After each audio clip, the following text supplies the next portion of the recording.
What's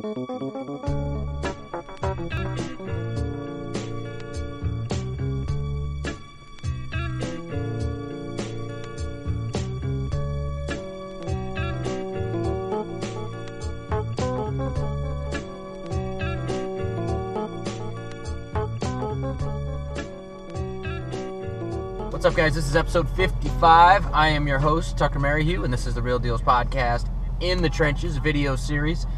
Hey, today we're out in the field, and I wanted to do my best Dean Grazioso impersonation, and figured I'd drive here while I'm talking to you guys, or at least drive part of the time while I'm talking to you guys. So I wanted to take you guys in the field, and instead of showing you just one project that we're working on, I wanted to show you a number of projects that we've either built or that we're currently working on, but I also wanted to take you through a neighborhood that is one of our strongly farm neighborhoods, an area that we've been focusing a lot of our marketing for a long time.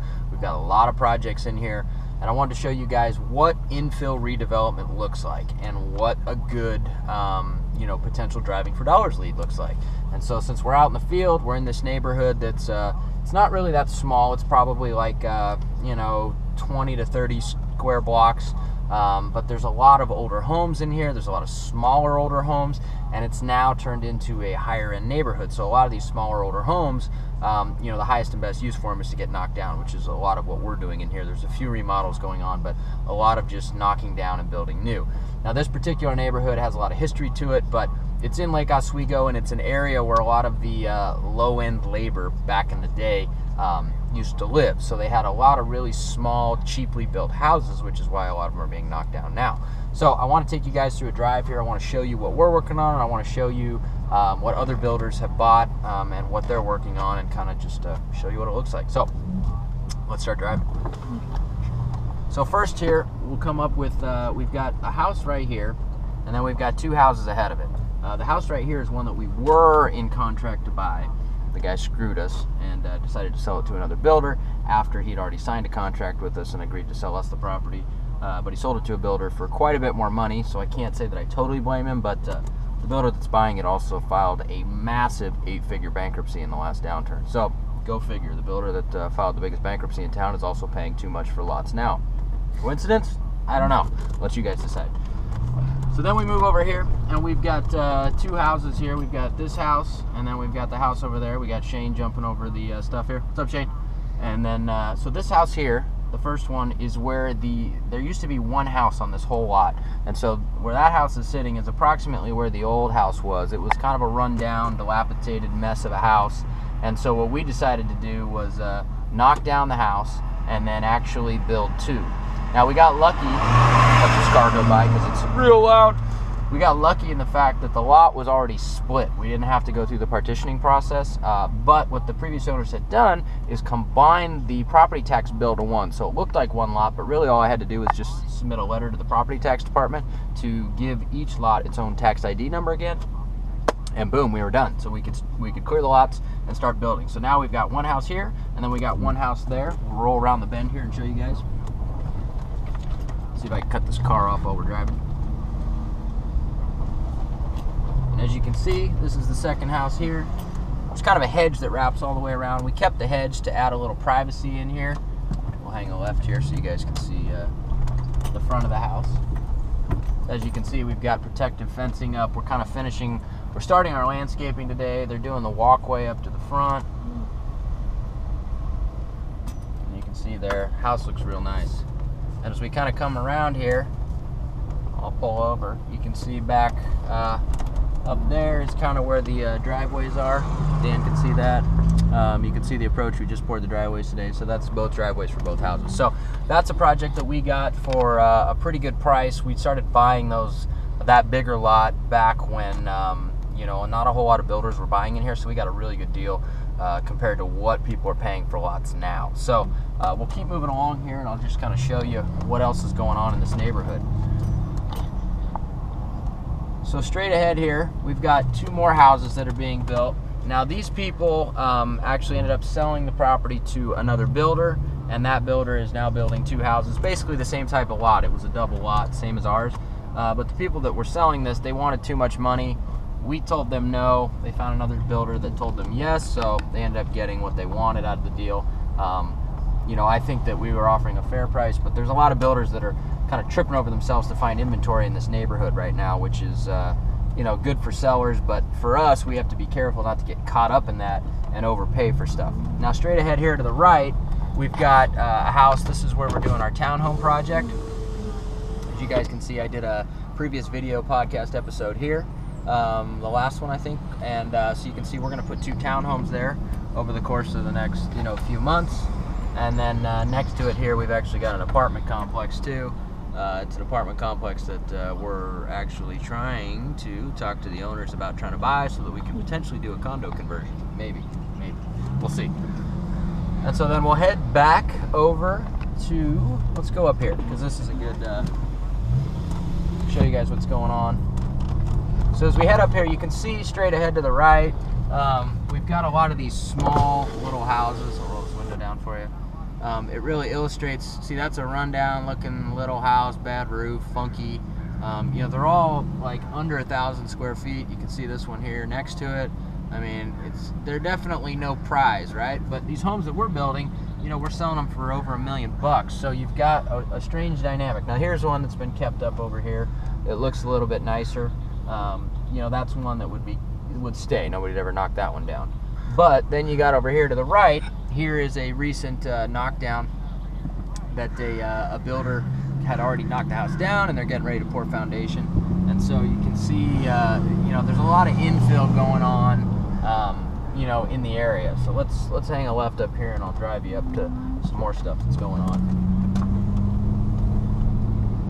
Now this is one of those neighborhoods it's kind of strange, because off to the right here, you got this like chicken coop thing going on. It's like, what the hell is that? And then you got this combine here of, I don't know what the hell this is, but I'm gonna call that a shit shack. That's in the middle of an area where you got $1 million plus homes. Just seems like a crazy dynamic. So as we drive up here, we'll just start to show you, you can see it's low traffic streets. Everybody drives 15 miles an hour. Great place to walk your dogs. Great place for kids to be able to go over to Billy's house. There's some new construction up there too, so I'll drive around and show you guys that. And you've got a library right down over there.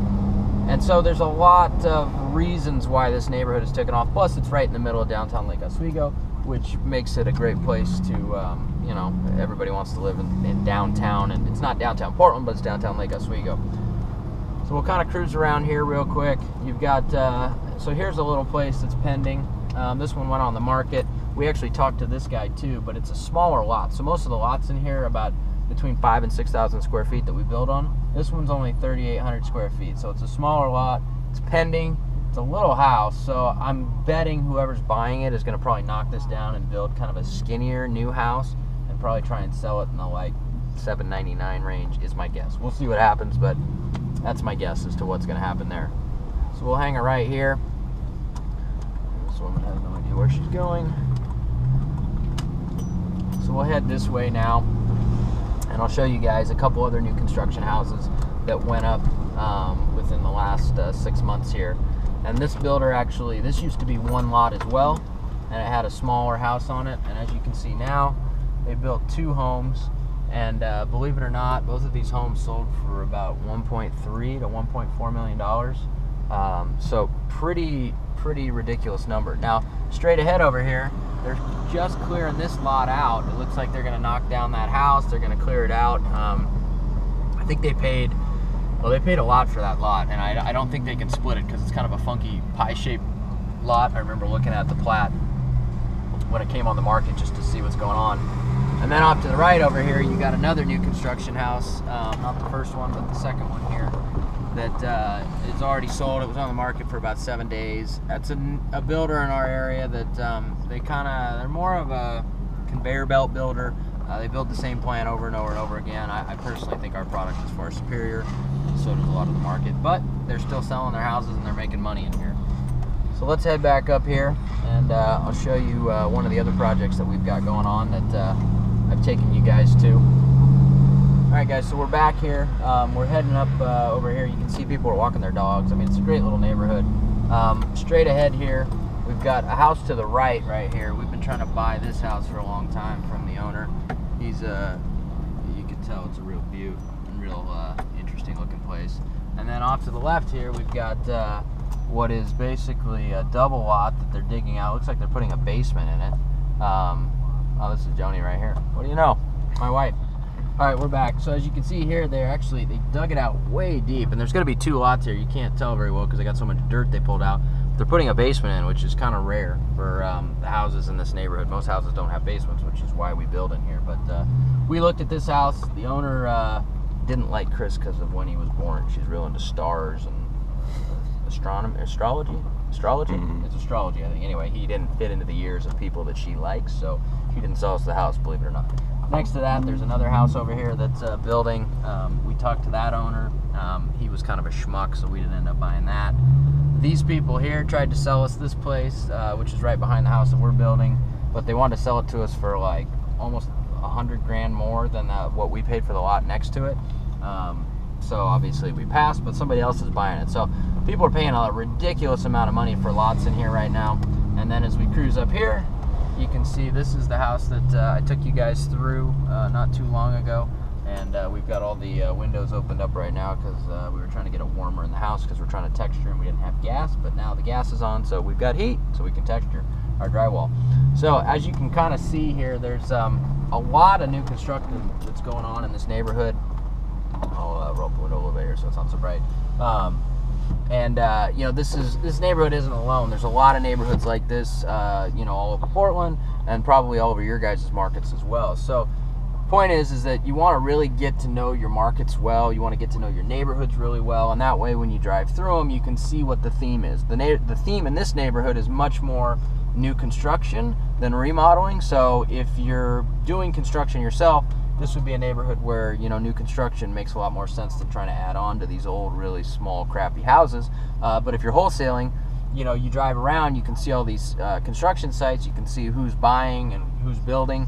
So if you get leads, those are probably the people that, you know, you should be contacting to sell them to because they're already buying in this neighborhood anyway and they're doing a lot of projects. So, you know, really kind of pay attention to that. And that's another reason why I'm a big advocate of driving for dollars, because you can really get to know the neighborhoods. It's hard to get to know a lot of the things that we just kind of went over here today just by pulling a list in List Source or wherever and looking at the data. You really need to get out in the field. You need to see what's going on. You need to see what's being built, see what kind of houses they really are, in order to really know, you know, how to market and who to sell to. So this is episode 55. I kind of wanted to give you guys a little drive around of our farm area. Hopefully this did a pretty good job of showing you guys what we're up to and kind of the area that, at least one of the areas that we're working in. So if you guys have any comments, please leave them below after Dan posts the video, and we'll try and answer them the best we can. Otherwise, I'll see you guys next week on another audio podcast.